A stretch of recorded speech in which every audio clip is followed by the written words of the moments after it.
Hello and welcome to Everyday Channel number 106, your favorite, most deceptively named bi-weekly legacy podcast. Today's episode is brought to you by our brand new Patreon, Colonoscopy. Colonoscopy. It's a play on words, right?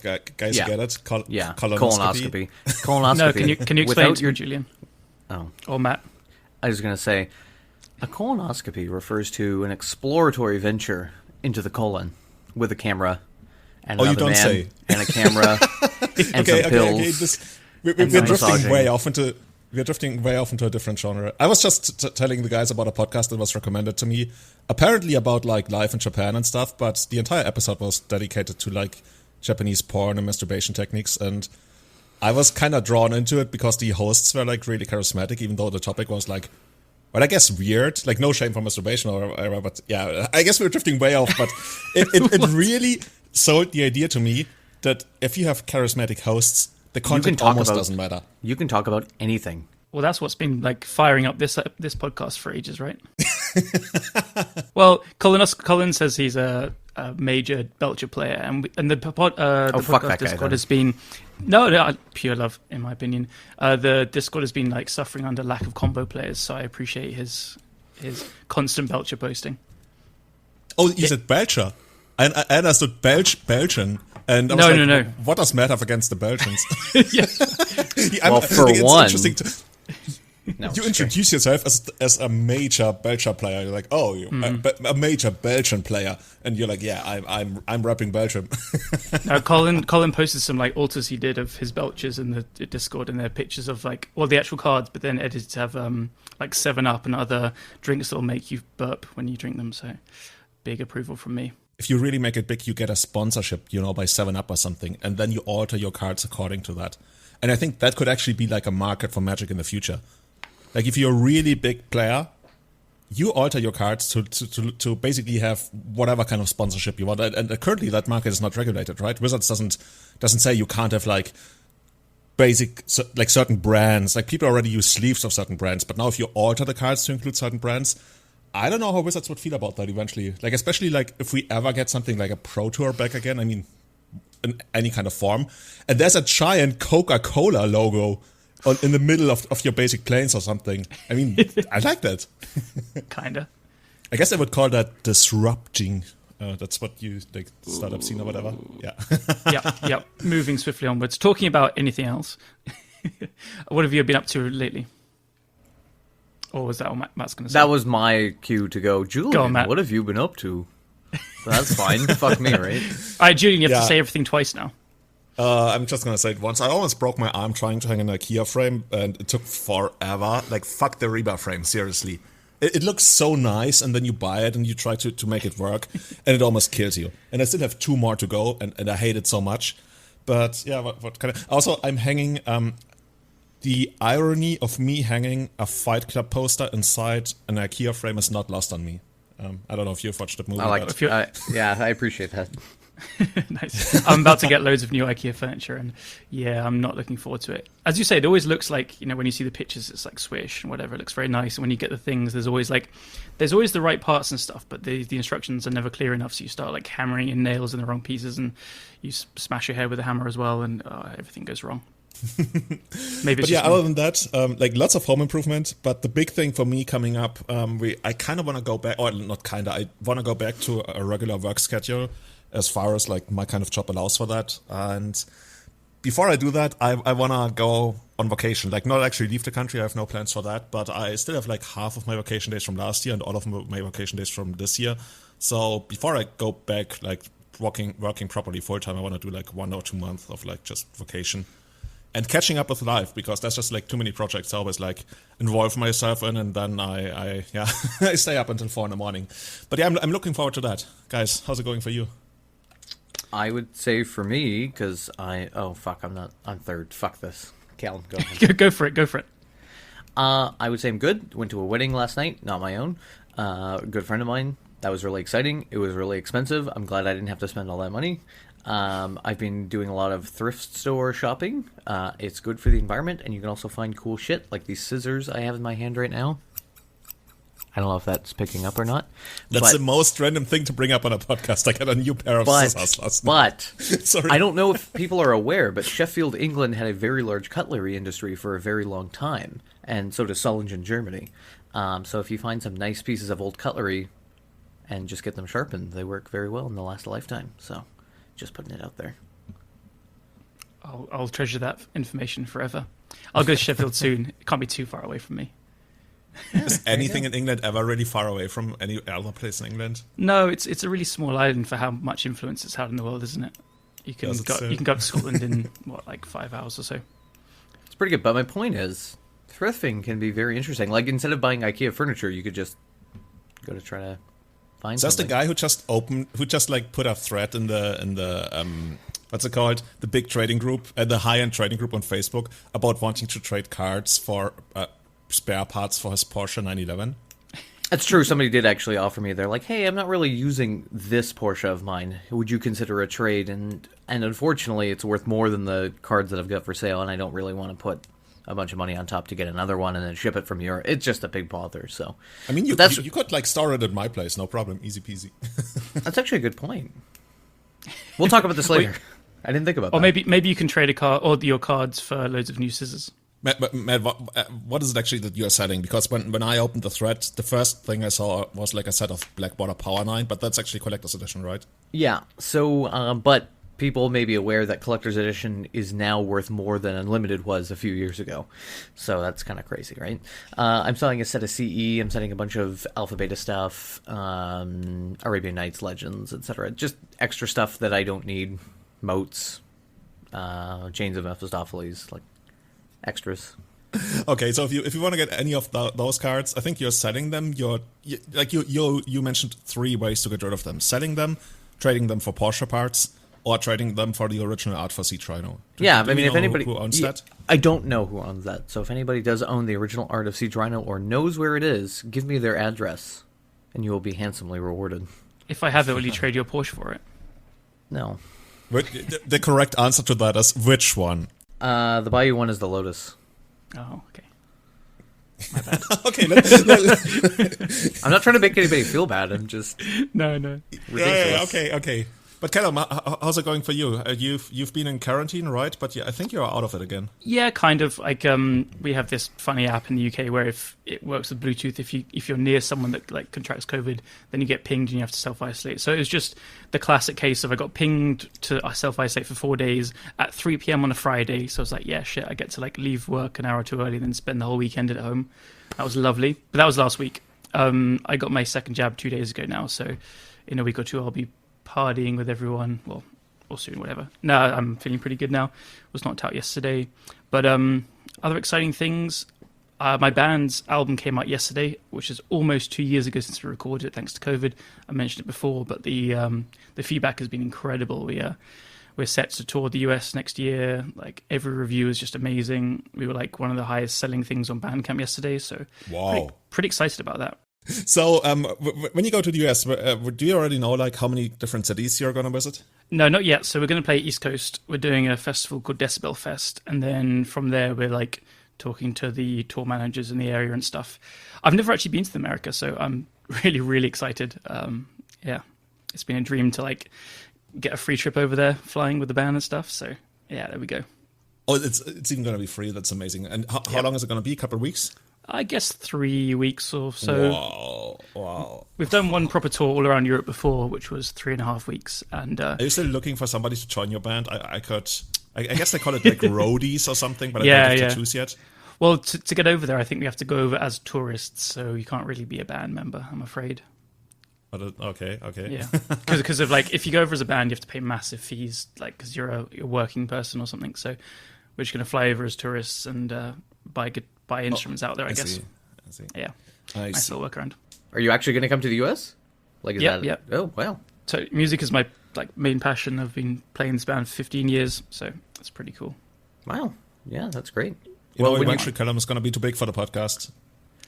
I'm not too big for anything. Are you going to come to Vancouver, or like, is there a plan to? I think it's just going to be East Coast. So the festival is East Coast in Philly, and then we'll probably just be touring around there. Okay, but I'd love to go everywhere. Yeah, Great. Sorry, One day. I'll let you move past the... Cool. Julian, do you want to segue us into listener questions? Yeah, let's move on from here, because we, whenever you call out for listener questions, we get a ton of different questions, and we select a couple of those. The first one actually is coming from our good friend Scott, good brother, and his question is: overall thoughts on Chalice of the Void in the format currently. The card has always been on an up and down. I think it used to be a mainstay in Legacy for actually quite a long while, many years, and it somewhat went away recently, and I think there's a pretty good reason for that. What do you guys think? I think it's the most swingy it's ever been. I think it trends to being not great right now, basically because of Prismatic Ending, mostly. It's weird because it's incredible against Delver right now. Delver is so saturated with 1-drops more than usual, and historically in the last couple of years, there was usually 2 Brazen Borrowers to kind of deal with it, or having roughly 2 answers to it in their decks. But now they don't really, but Delver really struggles against it. But all the control decks where you would lean on it to take out their Source of Plowshares, so your kind of stompy threats can get through, they have 3 to 4 Prismatic Endings, and their threats are Uro and Endurance, so they just don't care about it as much anymore. So yeah, it's really hit and miss. You're going to have a great time against Delver and a rough time against the rest of the format, I think. So yeah, I'm leaning to not great right now. I mean, you can always jam anything you want, but I agree with Callum. Yeah, I think especially against blue-red Delver, since they are not really running a lot of, I think, Brazen Borrower anymore. We used to see something like 2 main decks, sometimes even 1 sideboard. Now we barely see 1 in the main deck. And against those decks, it's still, pretty good, but it's not outstanding. And if you're playing against the blue-white-red Ragavan deck or the Band Miracles deck, both of those cards have access to Prismatic Ending, which is just such an amazing answer to Chalice of the Void that you can easily play in the main deck, that I don't really want to be the Chalice of the Void player. When I played the Ragavan deck, there have been many instances where they played Chalice on the Void on the second turn, and I really felt you know what, let's see where this goes. I'm going to force your next play that actually is going to influence anything on the board, because I already have Ragavan out, I have Urza Saga ready, I'm even happy to slam a standstill here. So I don't even care much about this Chalice on the Void for 1. So I think it's at one of the lowest points it has been in a very long time. Yeah, and even by shutting off all the 1-drops in Delver, they can still just slam a Murktide and then force your next threat. And Murktide just kills so fast that it's, yeah, I agree. One of the worst points, really. Yeah, that's actually one of the best cards in the deck. Dude, I love Murktide so much. God, I gotta say, I tried to play some Delver recently. I got 2 matches in and dropped and gave the cards back. I just couldn't do it. It's just played enough. The next question coming to us from Franco Boli. It's also somewhat similar to something Meltyman has actually sent to us. Meltyman asks about our thoughts on entering the tournament with a stock list, and Franco Boli is asking about quoting, how do you convince yourself to play a top 3 deck when you are not drawn to it? You don't. I have written many paragraphs trying to articulate my sentiment, but maybe the simple question is sufficient. You say you don't? So here's what I think. I think we've talked about this before, and I think experience trumps deck choice most times. Obviously, I would say that you can't show up with your 2005 Legacy just switched over list and be like, yep, guys, I'm showing up to the tournament. But I would say that there is the guy who shows up who's been playing that one deck for 10 years, who is, the best on the East Coast, is going to show up and do very well with the tier 1.5 deck compared to that person perhaps just picking up blue-red Delver, for example. How do you play it if you're not drawn to it? I think the answer there is, if you're not drawn to it, you may not enjoy it, and you may sit there and say, oh, fuck this, I'm not going to do a good job. I think if you're willing to play tight and you want to win, though, as we have discussed on previous casts, I think obviously that's all you can do. Play tight, try your best, and try the deck out and get some reps in. You may end up enjoying that deck. For me, for example, as much as I have played Delver before and I've been a gauntlet player against other people who are testing, I don't enjoy playing that deck as much, so I don't. Callum, how do you feel about that? Yeah, similarly, I think it's actually very similar to a question that I think Mana Symbol asked a few episodes ago. So I'm sure Franco's listened to that, where we said it's a balancing of expectations based on what you think you want to put in and get out of a tournament result. And he says in a part of the question afterwards, saying, I've settled on myself being a contrarian, be it a fault or a virtue. And I actually feel similar to this. I don't enjoy playing Delver anymore, even though it probably is one of the best decks. And I've kind of gotten a bit bored of playing the control decks, even though I've always liked them. Oh, you did? Yeah. But like, you don't have to see it as a major fault. I think playing online the last 2 years over COVID has really put us into this mindset of, you have to be playing this top thing if you want to be doing well, which a lot of people understand that that's part of the nature of playing online. It is more competitive and stuff, but you can definitely, I know Franco's played lots of Espervile, and that deck is great. You can definitely do well with it. And there, he needs to say, my expectation is I'm not playing the best deck. I'm not, putting my chances to win as high as I could be. But what I'm getting out of it is a better time and still a reasonable result and an opportunity to spike well with it. As long as you don't play, like Matt said, a really outdated, actual bad deck, then you still have a chance, and experience does go a really long way. I mean, we do consistently see some of the better players doing well online and at paper events as well. I guess a good example is Mark. When after he won GP Bologna, he started to go on to Magic Online, and his win rate was insane, and he won challenges in a row and then another event in a row. And his experience with Control wasn't really accepted as the thing to do at that point. But he just kept crushing with it, and he helped establish it as one of the top decks again, I believe. So just because a deck isn't perceived as tier 1 at the time doesn't mean that it's not capable of being that good.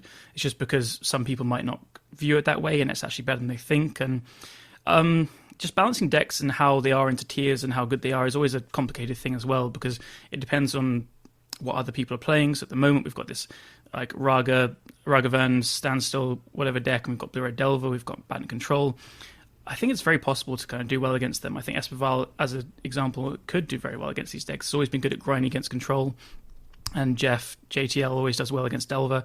So yeah, going full circle, I think it depends on play something that's good enough, and that's good enough to kind of get a good result out of it, but you balance it with expectations. Do you guys agree? Julian, how do you feel? Yeah, I think you bring up a good point about expectations.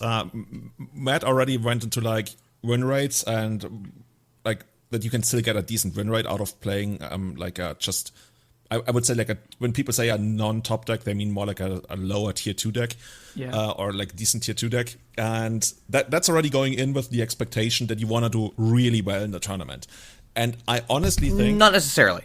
I mean, that's what you said, right? That's what you were saying, that a player who plays a not perfect deck pretty well will still do well enough, and that's already thinking about it in terms of win percentage. And I think most people, without knowing it, don't actually wanna do well in tournaments. It sounds really, I don't know, weird, but I think a lot of people don't have that high of a drive to actually really do well in a tournament.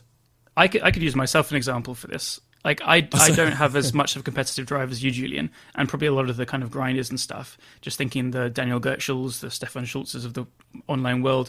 But I doubt I've got many finishes with Delver or control decks in the last year or two on MTG Goldfish. But I've won a couple of challenges. I've put up results and stuff. But usually with stuff like Esper Mentor, or I did well with Breach and stuff, and top airs a few challenges with Urza Echoes and stuff. You can definitely do well with non-Delver top decks and stuff. Yeah, so, I agree with your point though, Julian, as well, that are you going to make day 2 of a GP if you've decided to bring Siege Rhino Fit, right? I think the answer is you probably, by making that choice, consigned yourself to, I might not make day 2 unless I play super tight and get all the matchups that I'm supposed to get. I think you're right in that when you show up to a tournament and you've decided to bring your fun deck that you've been working on for 10 years, you are saying perhaps to yourself, maybe I'm not trying super hard to make top 8. Plain it. I think that's probably true. And I guess people's choice about their win rate, or whatever you want to call it, it's what is an acceptable result for a minor deck or a minor player deck. And maybe some people just want to be positive, right? Maybe they go 5-4 in the tournament and they're like, that's fine for me. But yeah, if you want to go 8-0... That's what Callum was talking about, right? With regards to expectations, that you gotta know what you really want out of a tournament. Exactly. Yeah, so if I was taking Siege Rhino into a GP, I would be thrilled with a day 2, and that can be your goal. And yeah, it depends on what you think you're going to get out of it. Like, you can't go into a GP playing Siege Rhino thinking, you know, I'm expecting to top 8. I mean, you might, but it's less that would likely. be quite the story, honestly. I love it so much. We're going to see Matt with his like Siege Rhino and I don't know. All you know how happy that would make? I mean, it would make me so happy to crush the soul, like just to grind the soul out of someone when they're like showing up with Delver in the top 8, and you just like they're just like know that you're that dude, that Siege Rhino player. And you're just like, why? Yes. Why is this happening to me? All light drains from their eyes. You've got to drive into the feature match area in your Lotus with Bayou number plate, just like flipping Siege Rhinos out the windows to all the people looking past you. That would be fine. Dude, we should do some like YouTube video skits about stuff like that. I'll just do donuts in the parking lot. From my perspective, just for the B-roll in between a couple, just because we could. No, something I want to add, at least in my experience of deck selection, because I've been the guy who never, for a long time, like way before Fs, for many, many years, I was always the guy who never really wanted to touch the top decks. And a big part of that was that I always felt I would probably not play them well because I'm not that good and stuff. Like, I've never had that moment where I was like, oh yeah, I'm so much better than anybody else, I'm gonna play the top deck and I'm gonna smash them. I still remember, like, around 2010-ish, one of the best players in our area, he was paired against me, and I might have told the story before, but that was just like such a formative moment for me. And he was paired against me in the first round of a big tournament, and he was like, oh my god, I didn't want this to happen. And I was totally lost. I had no idea what he meant. And then I realized, okay, he implied that I was like one of the best players in the room, so he didn't want to face me in the first round. That was my first moment of ever going, whoa, dude, recognition, what the fuck is going on? And actually, that gave me a lot of confidence. It sounds weird, but like that one moment 11 years later or something, I still remember that. And that definitely gave me confidence to like try some of the top decks, and then you grow. Like people like, this is one of those weird phrases that you sometimes see on like random posters. It's like, oh, this com format breeds growth or something. And I think that's a big thing. And just go in and play those top decks. Because to me, now these days, like I played the Monkey Saga deck, for example, the blue-white-red Monkey Saga deck. I don't want to miss out on the experience of actually playing that deck, because that deck is already like a very historic big part of the history of Legacy. And people will talk about this deck like for years to come.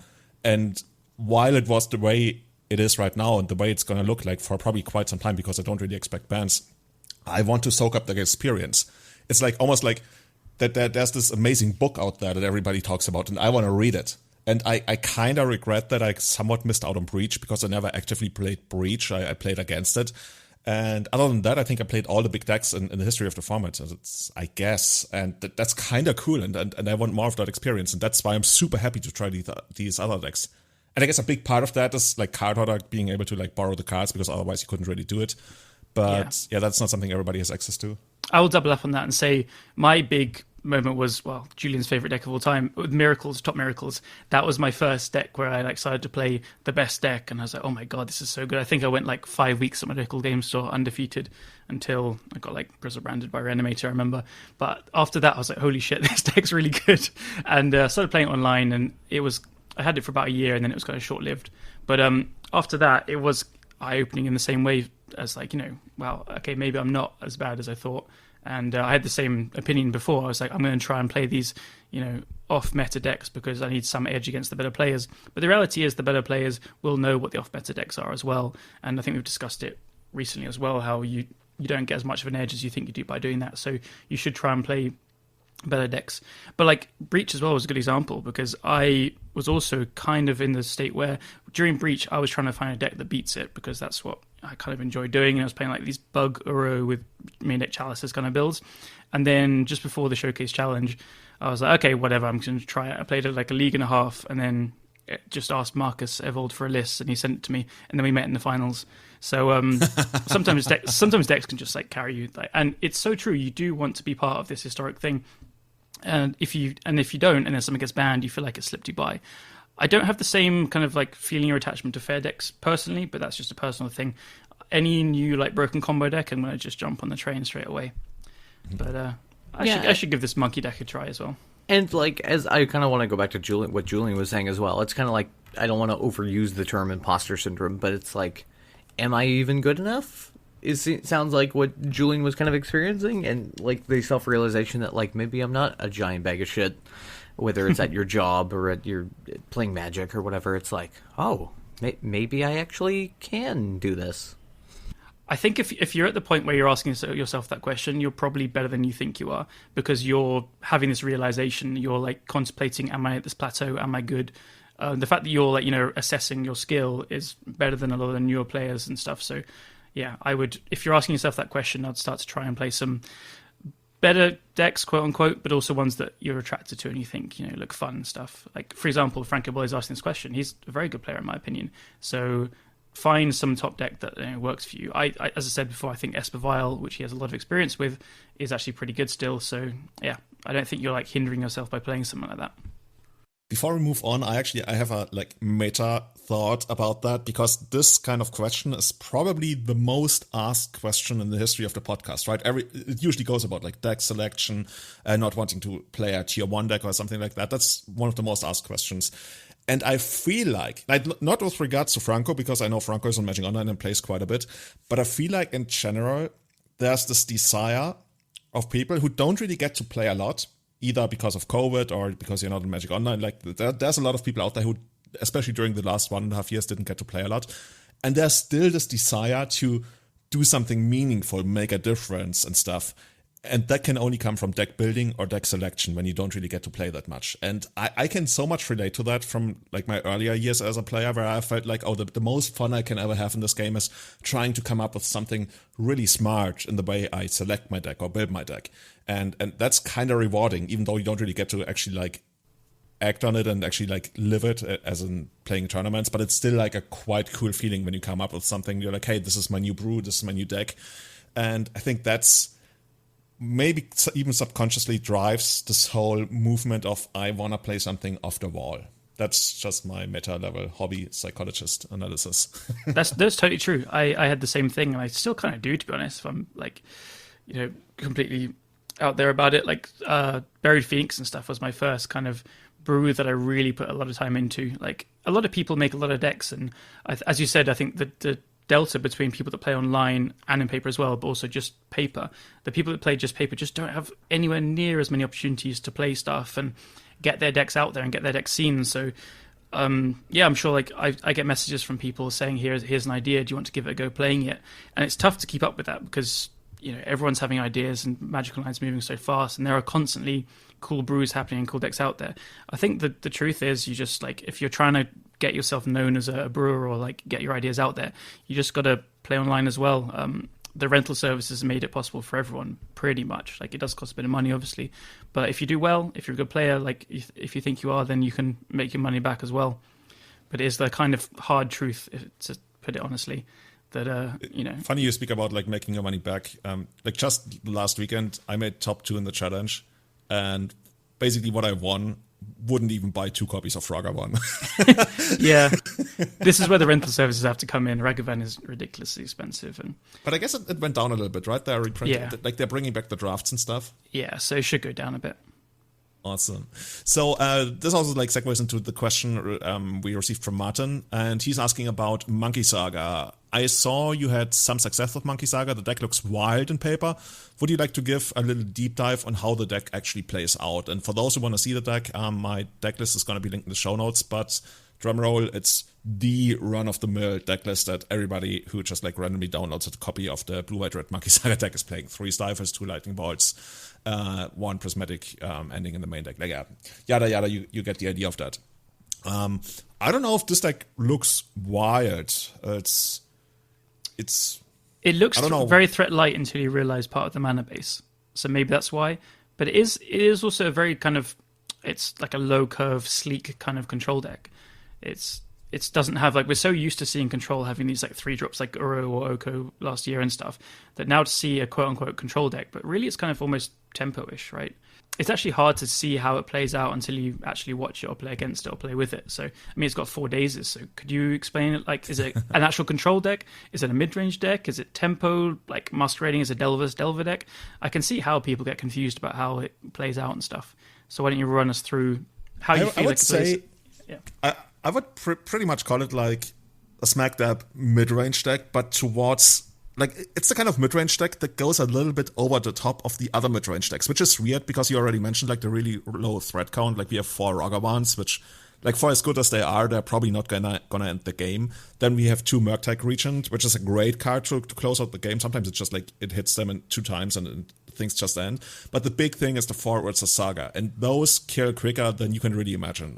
Like, people have seen these interactions, right? You can sometimes play Urza Saga on the 2nd turn, then you make your first construct on the 3rd turn, another one on the 4th turn, and then on the 5th turn, like, you're already attacking for almost lethal. I want to say, assuming you got the Retrofitter Foundry and stuff, and your opponent lost some life here and there, maybe you have a Lightning Bolt. That's just, like, one of those things. But overall, to me, the deck usually has, like, 2 modes, and to me that's like Ragavan mode or Stifle mode. And I mean, that's already simplifying things quite a lot, but I guess that's just like what you gotta do when you talk about the deck. The Ragavan mode is really like the big thing you want to do. Turn 1 Ragavan on the play, then whatever they do to try and stop it, daze. Or if it's a creature, you even have like 6 or I guess counting ending 7 removal spells for 1 mana to stop that. And then you just move in with the Ragavan, maybe even drop a standstill, but at this point they're already like on the back foot, and maybe you even get to like the Wasteland them, and that's the kind of game you play. You always feel your opponent like they're down a turn, and part of that is Ragavan giving you the extra mana. Like, we talked about how Ragavan producing the extra mana is actually the biggest thing about the card. Like, the potential card advantage is, to me, just secondary. And that really gives you the kind of tempo that you need to put yourself into a spot to use Urza Saga. Because Urza Saga in general, it's kind of nice that it produces mana the turn comes into play, even though this deck can't really use it for much other than standstill and like a couple of other things.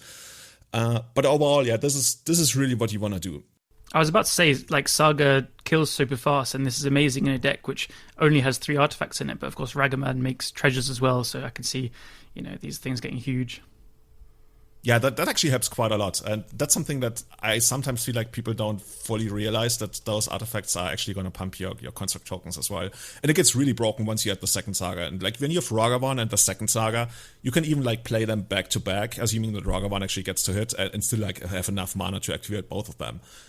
I feel like the big thing about playing this deck well is managing your mana well, because that's the biggest weakness of the deck. It's really, really annoying. And I mean, it makes sense, right? It's a 3-color deck, and it plays like 7 to 8 colorless lands in Wasteland and Urza Saga. And that's really hard to manage. And that's something I certainly messed up quite a bit in the beginning, because I already talked about that sometimes you can play your Urza Saga on the 2nd turn. Now, here's the thing.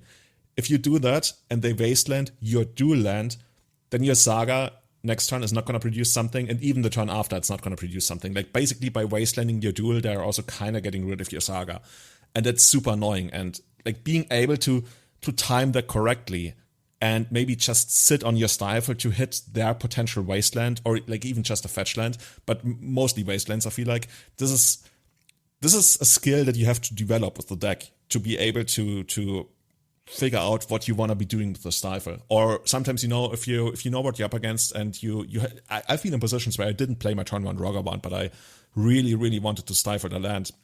And yeah, we keep going back to this idea of you really gotta understand what your opponent's trying to do in order to play your own deck well. That doesn't always apply for every single deck in Legacy, but I feel like for this deck, it's a pretty important piece of the puzzle, because especially if you're, for example, on the draw and you run out of Ragavan, when you probably could do something like when you're up against a deck, for example, that plays tons of removal, and they go like land pass or keep on 7 in a sideboard game, I don't feel great about running out my Ragavan. I could even like consider doing something else, and yeah, I guess I could talk about this deck forever, but this has lots of small things. Well, I've got a few questions about it as well. Firstly, I'm looking at the mana base, and there's a basic plains, but no other basics. That strikes me as kind of interesting. Is that what you settled on, or what stock lists are playing? I didn't settle on anything. Like, the only thing I did is I removed the True Name Nemesis, which I later learned, at least from experience, like it feels like the card was actually pretty big in the mirror, because it clogs up the ground quite a bit. But I added the 4th Wasteland because that felt like so important in the mirror as well. Mm-hmm. But the basic plains is the weirdest card in the deck for me, because I still haven't fully understood it yet. But from my experience, it helps you cast your prismatic endings against stuff like, Blood Moon. But even then, it's kind of weird, because you're not going to get rid. Yeah, the thing is, like, you're not really gonna get rid of the Blood Moon because you still need an artifact from you Ragavan treasure, I guess. Yeah, I guess like against Delver, you're just thinking swords and prismatic ending are my best cards, so you search up the plane straight away. I'm only seeing 2 white fetch lands as well, so I'm sure that like Fourth Blooded Strand is right, but I'm being very critical here. But yeah, that's something people brought up as well. Like this, the weird thing is, I copied this list from like most of the winning deck lists. Maybe they actually made a change with regards to the fetchland configuration. Yeah. Something I actually do quite a bit is needling fetchlands with Pithing Needle. This I've got people with so many times, like playing Saga decks. So I love main deck Needles in these decks because I've done it against Death and Taxes the most, where they just don't activate their Vial when a Saga pops off on 3, and then you get Needle and name the Vial, and they're like, oh shit, I was going to Vial something in. So big PSA, people in response to the third thing, activate your fetches or activate your Vial, which is a huge thing, right? Like making people do that, making them waste their like fetch before they can play a brainstorm around it and stuff. Like just having this threat of getting a Needle is very powerful. So that's the thing. Another question I was going to ask is, how do you use Stifle? So it's really, I love having Stifle when Doomsday is probably the top combo deck, and it's very good. Well, I say very good against other sagas because you can Stifle the second ability, which gives it the make a construct ability, so you can stop them making any constructs even on the third turn and stuff.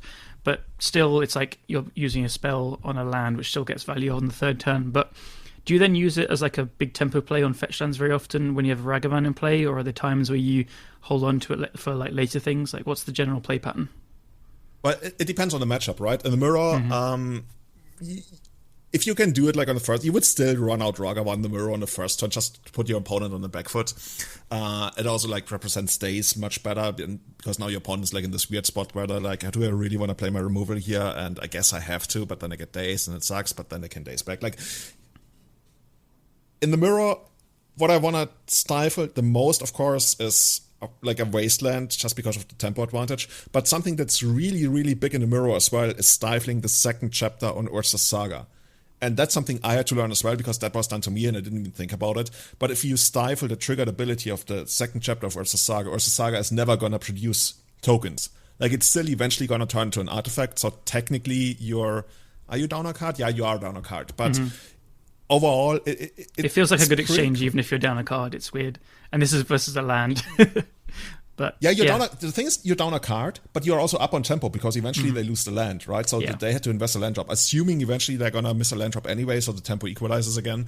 Yeah. But overall, it feels pretty good, especially because that's just like such an important thing in the mirror to get the upper hand on the constructs. Just to explain the interaction, because it is quite a weird one. I didn't get it immediately as well. So Urza's Saga's second chapter says, put the land gains the ability to tap and pay 2 to make a construct. If you stifle that ability, it just doesn't gain that ability at all. So even on the third turn, it just doesn't have the ability. That's the big thing, right? Yeah.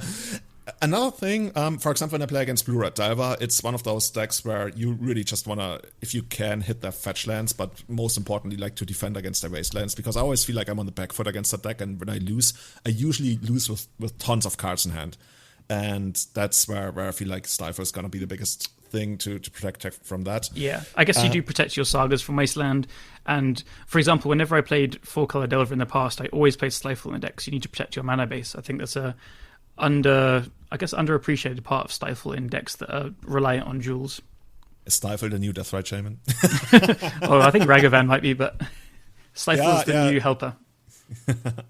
And another thing, like, of the big decks, against Banned Miracles, I'm not too high on Stifle, but one thing, especially in the first game, is to actually stifle the Endurance trigger when it comes into play. Because that matchup felt like it's one of the most strategic matchups I've played in all of Legacy. And it really feels like the matchup very often comes down to decking or timing out if you're playing on Magic Online. But especially the decking part, I think I've had few matchups in Legacy like ever where natural decking was such a big concern. And yeah, it has happened quite a lot with Banned Miracles actually lately. Either me decking or them decking. Like I've had games where they basically played like almost half the deck, then they enduranced it back, then they played almost the entire rest of the deck again, just because they're so really good at like going through the deck really fast, especially once they have more lands in play to cast more cantrips. But quote unquote, what I always say, like the cards that actually do something, it's very, very, very low on those cards. And there's like this interesting play going on where you want to maximize your Soul Guide Lantern, which is your artifact that can exile graveyards. You want to exile as much as possible of their deck and stifle the endurance to then get to a point that, like, when they maybe get to a point where they can endurance, if they're playing like more copies in the main deck, they are not going to be able to recycle a large portion of their deck. And given this is not like, 60% of games play out that way, but I would say, in my experience, like 20% of games have played out that way, and it's a pretty free thing to be aware of, because eventually you're probably going to get your Lantern of your Urza Sagas, because the first thing you probably want is your Retrofitter Foundry, but, for example, the Needle is not going to do too much. And yeah, that's a tight game that's going on that you have to be aware of from both sides. That Endurance is not like this random card that's not really going to do much into the deck in the matchup. But yeah, the shuffling back is a big thing, and it's cool. Like, I like that. I like those strategic games. I feel like you can get a leg up by just being aware of that. Same to me. I love it when it's like a deeper understanding, right? When a matchup comes down to decking, and if it does that consistently, then you do gain a huge edge against the people that don't understand that, because they're probably going to be fighting with their counter magic and interaction over the wrong things eventually. They might try and make tempo plays with the Force of Will or whatever, but really that it's important to exile their graveyard, as you said, or counter an endurance. And this is similar to some other matchups in the past. And like the most recent one was like the Lurrus era, when JPA started to get known for, he was playing the Jeskai Lurrus deck, and he would board in Tormod's Crypt against the Lurrus Miracles decks, because he would just exile their graveyards, and then because the only way that they would end up winning is by Mystic Sanctuary and Treat the Angels. So he would just like basically side out all his threats, bring in all the counter magic, interaction, and Tormod's Crypts, and then he would just like exile the Entreats. Or the biggest win was like when he got to Force of Negation and Entreat the Angels. It was all built around that. And so I saw a lot of messages from frustrated people saying, this is like bullshit, I decked out, I timed out. But JPA was just on another level. He understood the matchup like that, and he would do it consistently to people. He would time and deck them out, and it's just it's amazing watching someone like just understand that thing, and just shows that they're such a great player. So the same is happening here, which is cool to see. It's very rewarding, right? When you figure something out and you act on it, and it ends up working out. Absolutely, I like that. Absolutely. It's a showing of like to get into the position where you can get to this point. It means you've played the match very well, surely, because you've traded tit for tat, and you've traded resources to get to the point where you can deck someone out. But then to know that that's your actual strategy as well is a level above, and it's there's lots of things like that in the game where you need to be aware of. If you know that you're on the receiving end and you're likely to get decked out, you need to then adjust your plays to try and do more tempo things potentially. Or Bant probably could deck this deck as well. So it's going to be an interesting thing going forward if more people learn about it. The cool thing is this is like not your main strategy. Like, for example, from what I understand, like JPA for him, it actually was the main thing. But this is still something, like I said, that comes up in like 20% of games. You still have like the games where one side just gets so far ahead that it doesn't even come down to that. But it doesn't always happen that way, and that's kind of cool, because now you have to actually make that strategic shift in your head. And I always talk about how I feel like this is the biggest skill in all of Magic, understanding when the strategy, when like on a simpler level, who's the beatdown kind of switches around and you're not fully aware of that, then that's gonna cause problems. And that's just like what makes Magic one of the greatest games, I feel like. Like, people talk about a lot of things what makes Magic great, and I guess there's many more reasons, but to me this meta level of understanding when strategy is supposed to switch during a match, that's the biggest thing that makes me appreciate a player for like, whoa, they're really smart. I agree. So going forward, are you going to keep playing this deck, and do you think the main, apart from maybe the mana base, is pretty good, or do you think there's some changes you'd make? I'm definitely going to go forward with this for as long as it's working. But the mana base feels kind of shaky, and like stuff like Back to Basics is really, really annoying, and you have to somewhat ration, I guess, your Volcanic Islands, because if you're caught with 3 of your Volcanic Islands tapped and Ragavan not ever being in a position to ever attack again, then you can't cast your Pyroblasts or Red Blast, what have you, on the Back to Basics. You could daze it, I guess, but basically, yeah. Yeah, but the thing is, like, the decks that run back to basics, you often feel like, oh, this is such a bad card against them. Like, you already want to take out, like, a lot of your wastelands. Like, sometimes I keep one of the wasteland. Like, this is another weird thing. Like, I kind of like keeping one of the wastelands if they're playing back to basics, but also Uro. And, like, part of my strategy is trying to, like, fully get rid of Uro with Swords to Plowshares or even Surgical. They can kind of save their Uro and establish it as a draw engine unless you take out their one-off Caracas with your one-off Wasteland. And I've had games where, like, that became a thing, so it's not that big of a problem to just, like, leave in one Wasteland to eventually be able to counteract their Caracas on their own Uro. But, yeah, the deck, if you attack the mana in any kind of way, it can be quite annoying, but that's very hit or miss. Yeah, I'd like to try a Crucible of Worlds in the sideboard of this. I can see rebuying Sagas and Wastelands being that like... would help so much. Yeah, I mean, I guess the downside of cards like that is they do get hit by Prismatic Ending, and you probably bring them in the mirrors to, like, take out Ragavan and Foundry and stuff. But I can see that being a pretty powerful card if you get to a state where it's good. Hasn't Crucible of Worlds started showing up again in one of those Dice Factory decks or something? I'm not sure. Pretty sure I've seen that. Maybe it's like a Khan target. Could be a thing, yeah. Yeah. What are you playing right now in Legacy? Is there anything that, like, sparks your interest? I've actually just been playing tons of Storybook Brawl. I know I mentioned it to you a couple of times recently in chats. So that's where a lot of my, like, you know, after work playing has gone. But I don't know. So I've got like 30 QPs sitting on my account, and I was thinking about getting to 40 to play one of the things this weekend, the showcase last weekend, and then I fired up Delver for a league, as I said, and played 2 matches, and I was like, I do not want to play Delver. So I'm on the painter train at the moment. I really love playing any kind of painter deck at all. So I like that, like Bob Huang and Stefan Schultz have been doing very well with the kind of blue-red Ragavan style painter decks. So I haven't played that yet, but that's I've got my eye on that. And there's also like a blue-black painter deck with Tez and Strixes and stuff, which is just... I should make that heart eyes emoji a million times because I absolutely adore Tezzeret. So I'm going to be looking for more painter decks, I think. It's I don't know, my new love over the last year or two. But you've actually played Painter in your local Legacy that you started doing again, right? Oh, yes. Magic. I want to shout that out. So we're finally getting the weeklies back up again. So there's a new shop called Rogue's Quarter in Kentish Town where we're doing now Tuesdays at 7 p.m. All proxies allowed because we're pushing for that hard. And yeah, I played Mono Blue Painter, which I've also played online a little bit. Well, technically one league, which I managed to 5-0 with. And the deck is really sweet. So main deck Hydroblasts are kind of okay now because everyone's playing Ragavan and there's bolts everywhere. And then you get Whir of Invention, which is a really cool card to just fetch out the Painter or Grindstone or Bullets and stuff. And then obviously play 4 as a Saga, which the card is just absolutely nuts in the deck. You know, you very often get a Grindstone, but you can also get an LED to kind of activate Grindstone out of nowhere. Pretty common play pattern for Painter against decks with Lightning Bolt is as like a staring contest where you have the mana to activate Grindstone and they have their bolt or 2 bolts up, and you're playing this like kind of chicken game where whoever goes first loses. But then with Saga you can go and grab a welding jar and it gives you like a 1-up in it.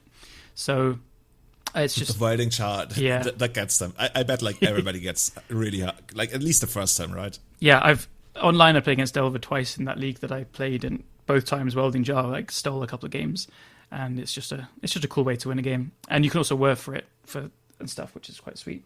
So yeah, I'm in on the Painter train. Awesome, man. Matt, are you trying to get any paper magic going back again in Canada?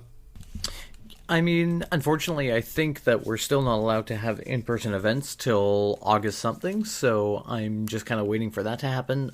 Although Victoria's Legacy scene has basically been put out to pasture. I don't actually know of a store around here running Legacy weeklies, so I'm going to probably have to go back to Vancouver if I'm going to... With your helicopter, is that still how it works? Like you call the helicopter from the Canadian... Oh, obviously. I just give them 24 hours notice, right, and they just come pick me up, right? That's how we roll. You know, you're really living like the GTA life. You have like 2 Porsches and you fly around in a helicopter. What the fuck, man?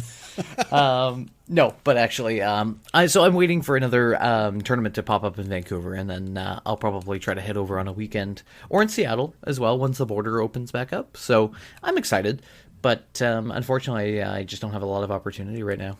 But if you're asking what would I play if I had the opportunity, the answer is, I think, fairly obvious. Right now, everybody knows that I've probably been playing a little bit of Enchantress, or at least I was playing Enchantress right before COVID.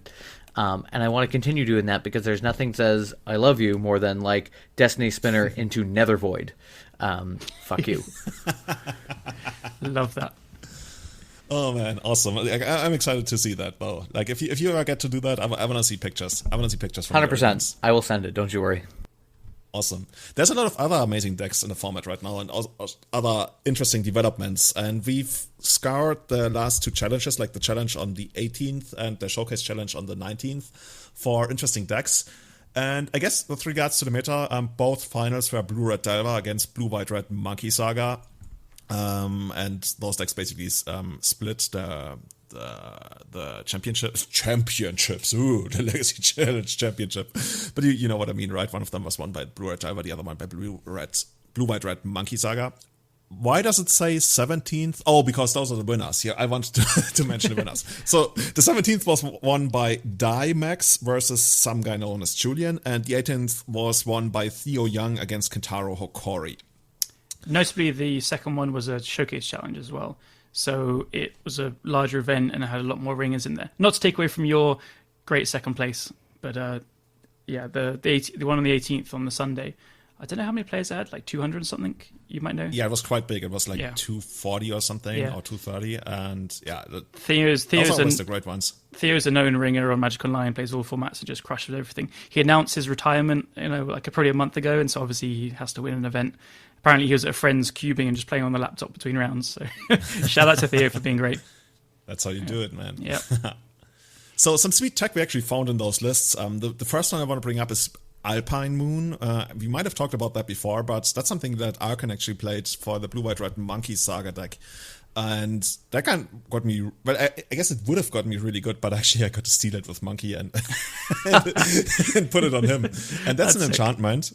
When it comes into play, you choose a non-basic land card name, and for the mirror you choose Ursa Saga. And basically the way it works is that land loses all types, all abilities, and technically it still taps for 1 mana of any color, but I think it's just like it outright kills Ursa Saga and all of them. And that's just like the beauty of it, right? It's a 1 mana enchantment thing that solves all the issues you might ever have with your opponent's Ursa Saga. It's a card that looks like it should be symmetrical, but it's not. It says lands your opponent's control. So I guess people are used to kind of like moon effects being symmetrical, but this one's like, we're in the new age. But I guess it's from 2019. But yeah, it's a very that's cool already tech. the child protection age. It's like you can't hurt yourself. Yeah. So that's a really sweet one. I wonder whether we're going to... Like, it's still quite specific. I guess you could use it against Dark Depth as well, the way I read it. Yeah. Land loses all abilities. Yeah, that sounds like it. Yeah. When I was brewing Phoenix, I just kept losing to Depths. It was by far the worst matchup because they have a fast kill, they have, like, crop rotation for Bog and Surgicals everywhere. So I'd lose, like, infinite times against Tom Hep. But then, really funnily... I beat Jax twice in the same league for like my first 5-0 with the deck because I had 2 or 3 Alpine Moons in the sideboard and just mooned him. I'll never forget that one. Poor Jax. I feel like Jax is always on the butt end of any kind of blowouts. I know. I feel it's just because I literally couldn't ever beat Depths, and I think I lost against everyone else apart from him just because I had this. It's not because I played better or anything. It's just I just had this card he didn't expect. He didn't bring in decays. It was pretty funny. But yeah, card is niche, but it has a powerful effect. It does shut down some decks. Yeah. Another card that started out being niche, but at this point I think it's already established as pretty mainstream, is Stress Down. That's an enchantment. It's a colorless and a blue. It has flash. When it enters the battlefield, you draw a card. Creatures lose all abilities, and at the beginning of the end step, you have to sacrifice it. So I guess it's like a flash cantripping 1-turn version of Humility is the best way to put it, right? Yeah, it's a really cool card because the flaw is it draws a card, it pitches to a force, it's not super expensive at 2 mana. So yeah, having a high floor is always a great place to be when you're thinking about including something in a control deck, as people are with like Bant Control. I think it's like Pokimoki and then Anurag, after he got caught onto it, they've been championing it mostly, but it's starting to catch on for sure. I know you've put in the notes that McWin saw top 8 of the showcase and he had 2 main one side. I saw him on Twitter say it wasn't great afterwards, but I also see it do fantastic things, like some of the things it kills constructs, I believe. Someone shout at me if that's wrong. It's also that's right. That's like one of the biggest. That's one of the cards I fear the most out of Bant Miracles because it kills all of your constructs. Yeah, it's really nice. Really, like, just a way to sweep them up, like a non-EU thing, and draws a card. And I can see it being good against like Thassa's Oracle, where you just cast this with the Oracle in the stack. There's probably a lot of other situations. How is it against elves? I guess if you want to like really buy a turn, you can do it to kind of like if you're expecting a behemoth to come up out of a Senate or something like a natural order, you can do that in response, and then the behemoth is not going to do anything. Or I guess you can do it like in the upkeep when they don't yet have enough mana to activate Allosaurus Shepherd, or like with an Allosaurus Shepherd on a stack, you flash this one in. So it's not great in that it like wins the game, but it's almost a guaranteed turn that it buys for you. It still doesn't solve the issue of elves maybe like just creating a board that's really hard for you to handle outside of Terminus. But I think it's decent enough, and the fact that it draws a card, I kind of like it there. Yeah, it plays very nicely if you have Wraths in your deck, because it will just buy you a turn against a lot of decks, and then so I'll be surprised if it drops off. It's a cool card. It seems pretty Something good. that's really cool that I didn't even think about at the moment is if you get it down, like sometimes you would play it at your opponent's end step, and then it's going to be around for your entire turn. So this is basically one of those weird timing clauses. And what you can do is, like, turn 2, you flash it in, and then on your own turn 3, you play Uro. Uro is not going to give you the extra card draw. Like, that's the one thing you're missing out on. But it's going to stick around because it doesn't have the triggered ability that sacrifices itself. So you can legit play a turn 3 Uro, which if you're not playing against a deck that can actually, like, do something about it, this is like pretty insane. Like, unless your opponent has Swords to Plowshares, what are they really going to do about that? That's kind of cool. I feel like you're thinking small, though, because the answer would be Dreadnought on turn 3. I was about to say, so there is a, I guess Planner Portal is the name of the old deck that had like Mosswort Bridge. Planner Bridge. I'm going to get shouted at by the old school people here. I can't remember the exact deck name, but there is a deck that someone on Reddit's been championing called like Dreadnought. So you play this with Dreadnoughts and Mosswort Bridge and Emrakles and stuff, which is crazy and pretty cool. And like, it plays forces and blue and green cards and cantrips and stuff, so it's not bad. It's also pretty cool with Death Shadow. Like, if you just play this with a Death Shadow in play, it's a 13/13. So you're right, 1 mana 13, at least for a turn, right? Yeah. It's not bad. Yeah, it has. Actually, if you like, sorry to interrupt you there. So, say you attack with like a 1/1/2/2 shadow, and the opponent's like, you know what, I'm just gonna take it. Then, like after blockers, you flash this one, and it's like surprise, 13 damage. So yeah, it's a cool card because it does a lot of niche things, but it does so many niche things that you're just going to find all these interactions. I think it's the kind of card where the more you play it, the more weird interactions you're going to find. It's pretty good. I'm a fan. Actually, how does it work against? This is interesting. Say your opponent goes like sneak attack, and then response you bring in the dress down. Then the creature comes in, and the delayed triggered ability from the sneak attack is still going to be around because that's not the ability of the creature. So the creature still dies at the end of turn. It still gains haste. It's still going to attack, but I think it's the whole point. It's like Gristlebrand is just a 7/7 at that point, right? That's what I would understand, right? I guess Emrakul still hits you for 15. Yeah, you're right. But yeah, the really important abilities are not going to be a thing for a turn. That's kind of cool. So yeah, I like the card. I like the card a lot. Like I wouldn't mind seeing more cards like that are not like super blowouty, but playable and do interesting things. Yeah, I agree. Now, the last one is a card that wasn't really on my radar at all, but that's starting to see a lot of play in primarily blue-red diver lists, and that's Unholy Heat. It's an instant for 1 red, and it just deals 2 damage to target creature or planeswalker. Oh, it can't even target players. Okay, so it's slightly worse than a shock with regards to that, but it has Delirium. So if you're having, how many is it, like 4? Yeah, you need 4 card types in your graveyard, and then it's going to deal 6 damage instead. I guess now it makes sense that it can't target players. So I was actually, this is the first time that I've actually seen this card, and that's why I was kind of like, oh, why is this even on our list? And then I read it, and I was like, oh, this is pretty good. This is not too bad at all. Obviously not hitting, I mean, if this was hitting players, this would be pretty busted, because you'd be like, Delver, do something, Unholy Heat you, see you later. Like, and then you'd have to be like, Mental Misstep, and it'd just be a little awkward. But like overall, I think this card's pretty good. The charge, that's gonna be even more awkward. And it's really awkward that it's 6 as well, because your Tarmogoyfs, I'm just saying, if you're still playing Tarmogoyf, kind of roasts you. I was gonna say, I've never more for Regent, I think. Yeah. I don't know. I'm not massively into this card. It's seeing play because there are so many good 1-drops. You need like more one-drop removal than bolts and stuff. And with Delirium, because you're already trying to get Delirium for your Dragon Rage channelers, I think that's why this card can be played, because it's a way that it can kill Murktide Region. It's not guaranteed, because it can grow out of range for sure. But I think because people are already trying to get this Delirium for the channelers, that's where it becomes more reliable. But I don't know, I'm not massive on this card myself. I think it's part of just a metagame call, how there's like a lot of these blue-red Delver mirrors. But if something were to happen or we move away from that, I think it wouldn't be played too much. Oh, that's interesting. I thought like the main reason why it's even like in the deck in the first place is endurance, because endurance can be a pain in the ass to push through in some way.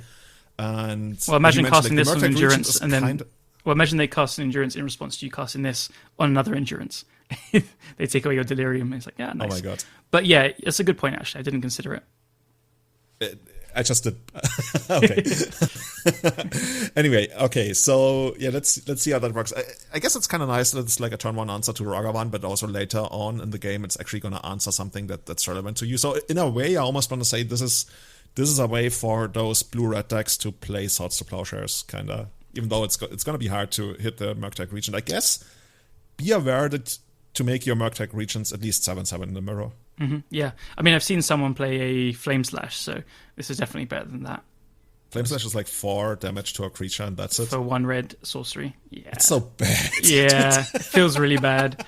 But that's proper respect for endurance. But yeah, really bad.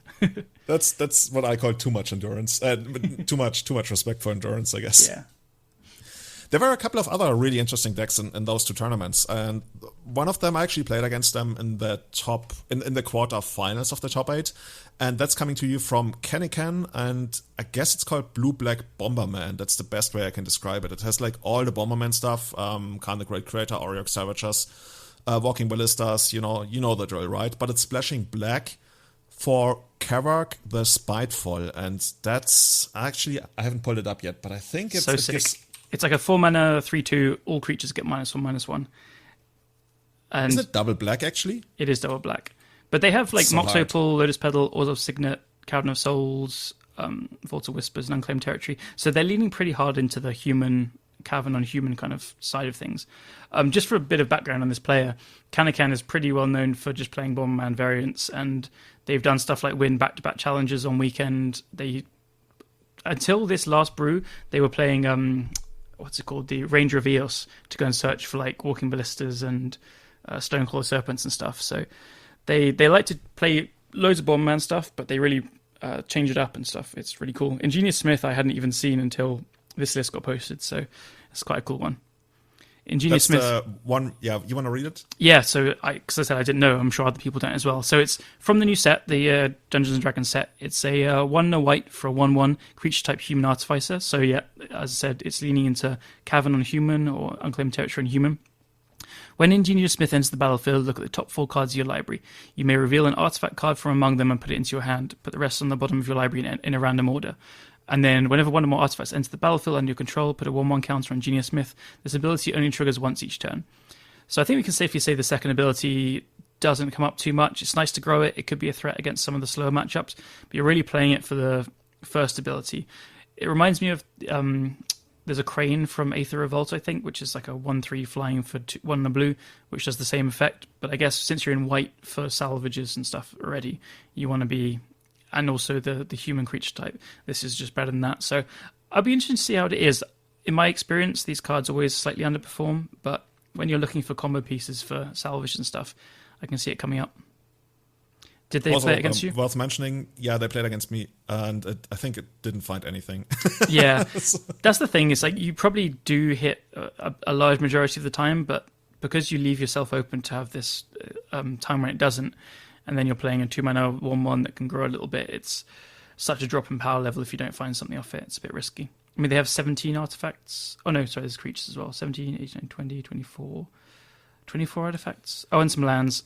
Still. Yeah, but they are also playing Actually, no, they're playing Garuda. Okay, so they're not playing the thing that's the Sky Noodle that makes your deck bigger.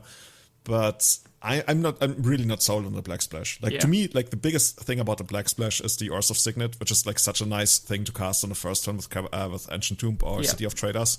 That's gonna give you like 4 mana or even 5 mana on the second turn. But other than that, like the double black card Black Splash, and it's not even that great against like the Delver decks or even like the blue-white reds Urza Saga decks. Like, Yeah, I could see it in white, but overall I'm not too high on that. I'd love to see how Kaervek, the Spiteful, played for them. Like, just watch their matches or hear about it, because I don't know. I see, like, yeah, it kills Ragavan, it can kill non-deliriums, channelers, and unflipped delvers. Obviously, it's quite good versus elves, I guess, and stuff like that. But otherwise, one might I don't say. know. Yeah, but I don't know. I feel like you could play everyone's favorite Plague Engineer, but I don't know. Which is like way easier to cast, but it's not a human, I guess. Yeah. So, I mean, I've seen them put up a couple of results with Kaervek in, so they're obviously keeping it around, so it's probably better than I'm letting on, but it's interesting for sure. Yeah. Moving on, there's another deck list. This one was actually like really interesting to me. First, I thought this was just like your run-of-the-mill blue-white-red Miracles list by Alphablade, but this is what people have been calling time-still Miracles. And how do we go about this deck? So at the core, it's a blue-white. Is it red as well, or is it just straight up blue-white? It's got blue-white Volcanic red. Island, so it's got sideboard Yeah. red cards, like classically. Got one main So deck it's a Pyroblast as well. blue-white red. but yeah. Yeah. So it's a blue-white-red landstill list. It uses 3 standstills. It has Shark Typhoon and only 2 Urza Saga. Actually, do they really only have like 3 ways to win under Urza Saga and 20 lands? Okay, I guess that's how it works. They play 3 Terminus, 3 Prismatic Ending, like basically what you would expect, right? 4 Brainstorm, 4 Force of Will, no Ponder. Wow. Sacrilegious. Oh, Ponder is up there in the sorcery category. Never mind. This is the podcast where we only read the deck list once you actually go into it. We just look at the instance for Legacy, yeah. Yeah. But the one big thing, right? The super interesting card that we see here is Timeless Dragon. Timeless Dragon is a 5 mana, so 3 colorless and 2 white, 5/5 flying, plane cycling for 2, which for those of you who only came into Legacy into like the last 10 years, you can like discard it for 2 mana and search your library for a planes and put it into your hand. And that planes can also be like, Tundra or something like that. And then it has Eternalize, 2 colorless and 2 white. And from what I understand, this Eternalize, you put it into play as a token. That's a 5/5, right? Yeah, you exile the Timeless Dragon from the graveyard, and you make, I believe it's like a black zombie dragon that has flying as well. Maybe that's wrong. They should have the reminder text. But anyway, this card is beautiful. It's a throwback to Eternal Dragon, which people might be familiar with. And it just looks great, like in this old border I'm looking at now with the artwork is so cool and old school. And it's pretty good, I guess. Like if you're playing against Delver, which are all these flying creatures, they're going to need those unholy heats to kind of kill it, because the 5/5 is no joke. So also, like, here comes the big deal that I missed earlier on. Eternalize is not casting the card, so you can do it under standstill. Yeah, exactly. So the idea is, I assume, is you cast standstill and then you discard it to hand size, and then you can internalize it. I mean, you don't even need to discard it to hand size, right? You can plane cycle it. Oh, yep. Yes, that's the one. And yeah, it's also not going to be a 5/5. It's going to be a 4/4 black zombie. Like, Okay. like, fuck, put this on the card, please, wizards. Okay, so yeah, is Eternalize, it always becomes a 4/4? Yeah, that sounds Apparently, familiar. always Yeah. a zombie, and then whatever creature type it otherwise is. So zombie Yeah. dragon. Zombie dragon, dude. Amazing. Very But it cool. doesn't fly. Very, very cool. It doesn't fly? Oh no, it says copy of it. It does. Yeah. This is a train wreck of a deck analysis, seriously. Okay, so we get a 4/4 flying zombie dragon black token. Makes sense. We did it. And then like a big giant shark is going to join them. Yeah, but I love it. That's a really, really good way to kill under standstill. 4/4 flying is no joke, and as we know, like 4 toughness fly is a great place to be against Dragon Rage Channelers and Delver Secrets and stuff. And as you said, not casting it is a huge deal. So not just under standstill, but it can't be countered by all the counter spells from Delver as well. So it's very cool to see this do well. I guess you can stifle it. It says like exile this card from your graveyard, yeah. create a token. Yeah. And that's going to be exiled. Okay, yeah. Yeah, so it kind of feels bad against that, I guess. You lose a lot of mana. When you still up a card after all. Yeah. Yeah, this deck is going full on with the standstill. It has the Hall of Helios Generosity as well, and the 2 Urza Saga. No wastelands, at least. So yeah. I like that as a spare piece. It's also like one of those ways where like on the very first turn you really try to clear the board on the very first turn, and then you land a standstill. Like you make sure that the opponent, I guess there's not really too much, I guess Senate, or if people still played like a Chalice, there's not too much you really wanna spell pierce, but I guess I you really can also, dislike create... spell pierce in control decks. You it hate just it? it just never lines up the way you want it to. It seems great in theory, like you're going to protect your standstill, you want to get down or whatever, but it just doesn't play the game you want to. I think. I don't know. I always get blown out by it, and then whenever I play it, it's horrific. So it says something about me as a player, I guess. I don't know. I guess the big thing about standstill is always that the trade-off is that it's going to be better against most combo decks, but against most fair decks, it's usually worse than like something like a Spell Snare or even a Pyroblast. Mm-hmm. Pyroblast is another one of those like 1-mana cards that technically work against certain combo decks, but it always, I don't know, unless you're playing against Sneak Show. And even against Sneak Show, I'd probably rather have Spell Pierce if my deck is reasonably aggressive. Yeah. Probably, maybe. God, this could be an episode of its own, I guess. Yeah. Callum hates Spell Pierce. It takes big balls to play a lenient Saga deck in this metagame with Standstill, though. I got a few messages from people, and the idea is kind of pretty obvious to me. I think like playing Standstill with Urza Saga, and that's where the Ragavan deck we already talked about that you've been playing comes from. But to play a deck that only has 3 sources of power shots as well, but has 3 prismatic endings with 6 answers to turn 1 threats, but with only 2 Urza Saga, like you do have the Timeless Dragons, so you're saying that my Timeless Dragons and 1 of Shark Typhoon and 2 Urza Sagas are going to beat the decks playing 4 Urza Saga and 4 Wasteland. I guess the Wastelands don't do anything against Timeless Dragon, but you're saying my Timeless Dragons are going to beat your Urza Sagas, and I don't know how I feel about that. I think this deck... actually want to see that play out. Like, I really want to see that play out because it's tight. Like, the Wastelands really make a big difference. Yeah. I feel like this deck would be slightly unfavored just based on how it lines up. I think you'd want to have more Shark Typhoons to be favored in the matchup. But I can see this deck being incredibly powerful if Urza Saga didn't exist. But you know what I want in this deck? I want like the 3-mana Teferi to bounce Urza Saga, because I talked to Marcus about this. I think that should officially be declared a war crime. When you can minus your Teferi to bounce your opponent's land and draw a card, like what the fuck? It is really cool. It's a play that I think... You call it cool, I call it a war crime. Seriously. Well, serve someone right for playing Urza Saga, which will be me most of the time. Yeah, it's such a powerful tempo play, though. Yeah, Teferi...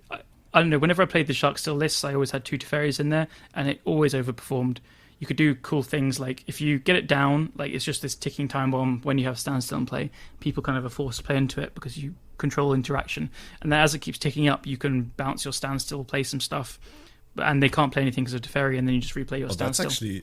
That's devilish. You bounce your own Standstill, then you do your stuff, then it comes back down again, and all the while your opponent can't do anything because of Teferi. It's a fun we need play to see pattern. more of that. I was doing it with the Shark Still list before, quite a lot actually. So yeah, I would like to see a couple of Teferis in here. The card always performs great for me in these shells. Awesome. Yep. One last list I want to look at. That's the 22nd place list from By Cyclops, and this is without a doubt the list that scares the living shit out of me. Like this is I don't want to play against this deck. This is blue, red, usually also black madness. Fuck that deck. Love this deck. As a surprise to everyone, I'm sure, because I love kind of graveyard value, synergy, aggro kind of stuff. I did try and, I think I mentioned it like in the past month or 2 months, like kind of just very quickly on the cast, saying this deck is starting to pop up. I need to play it, and I still haven't played it. I don't know why. Maybe I'll play it next week at my local, actually. You should play it at the local. This is the should. absolute crusher deck. Like this deck so super cool. crushes people who haven't played enough against it. Because you think like, oh, Graveyard Hate is going to be decent, but Graveyard Hate really only hits like, I guess, Vengevine and the 2 Ox of Agonas, and a lot of kind of anger as well. But yeah, this is super aggro. So you can kill in turn 1 with this deck. You just play like it only takes a little bit of skill. You basically turn 1, play a Burning Inquiry, discard Anger and 2 Vengevines, then you play 3 Hollow Ones, and GG's. Easy peasy. This is one of those things that, like, if there's a GP with like 1,600 players and everybody played this deck every round, we would have like one occurrence of it throughout the entire tournament. It'd be so cool. I mean, you could also just go LED, discard like 2 Root Wallers and 4 Vengevines. That's a lot of cards. Yeah. It's so hard to really fight against this deck. Like, I've been in positions where I was like, okay, I'm gonna force your LED, I'm gonna daze your second LED, and then they still just like get you with the Burning Inquiry. Like, even Burning Inquiry has messed up my mana at times, because when you think about it, you're on the draw and you force something that already makes you more likely.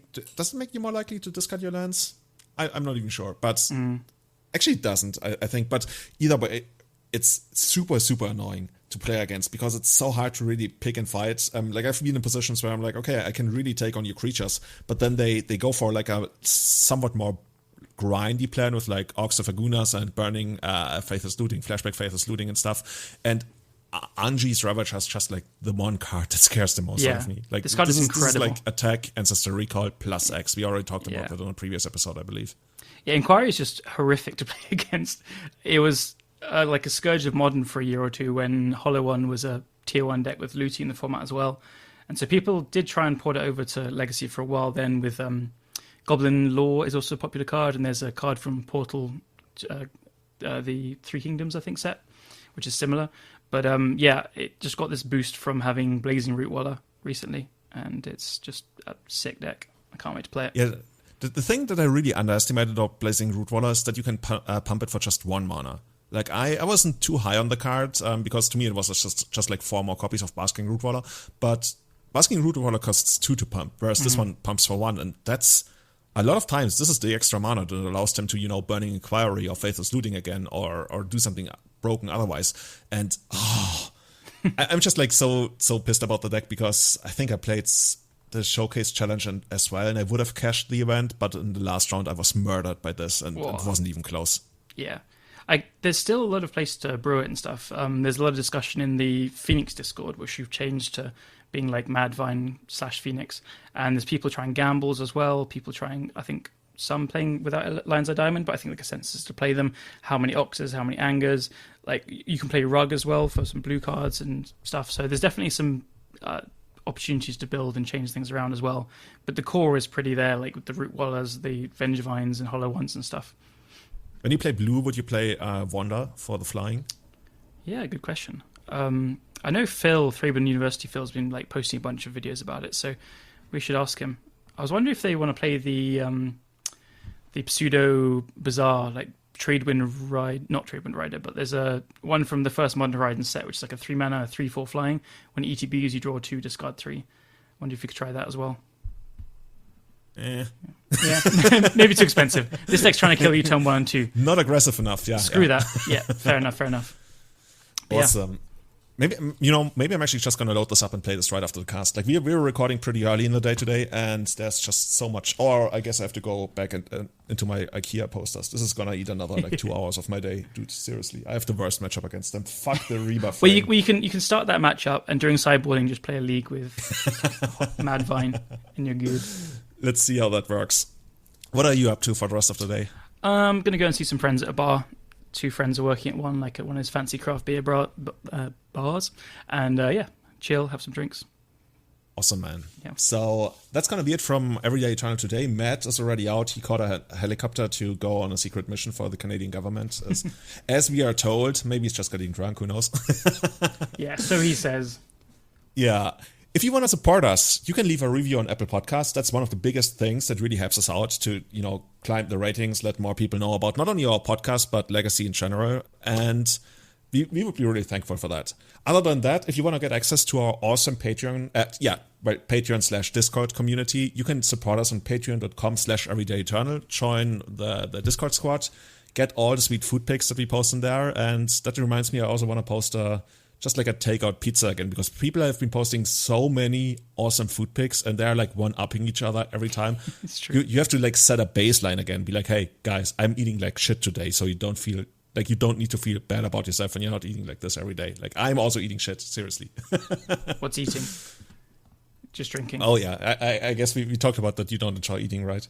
I do it to survive. But I can appreciate nicer food, but I'm not crazy for it. So. Oh, okay. Yeah. That's probably like what most people do. Yeah. Awesome.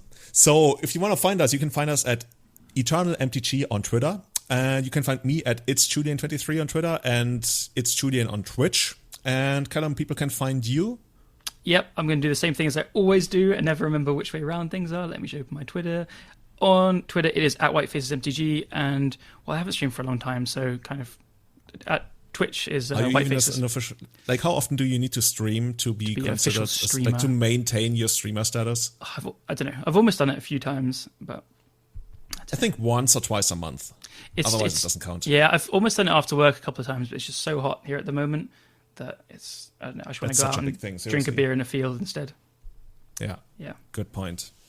And in order to enable our drinking beer hobbies, thanks a lot to our supporters on the Eternal Witness tier: Tommy Hinks, Testacular, Sebastian Hullager, Guillaume, Jake, and Severin Schwarzhuber.